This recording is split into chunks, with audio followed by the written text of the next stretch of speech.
আসসালামু আলাইকুম। মানিক এগ্রো ফার্মের পক্ষ থেকে সবাইকে স্বাগতম।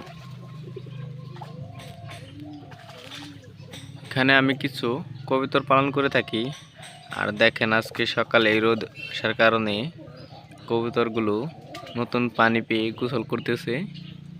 দেখেন কবুতরগুলো কিভাবে গোসল করে।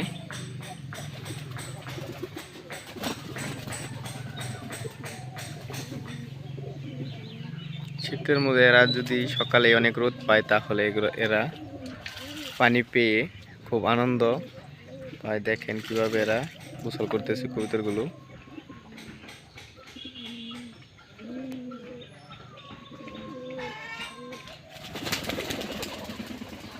গোসল করা শেষে এরা আবার রোদে যে বসে থাকে।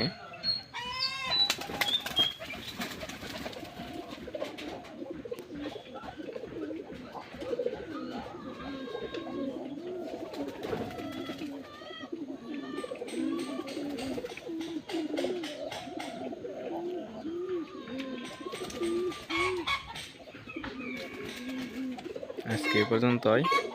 আপনারা সবাই ভালো থাকবেন আর আমার জন্য দোয়া করবেন।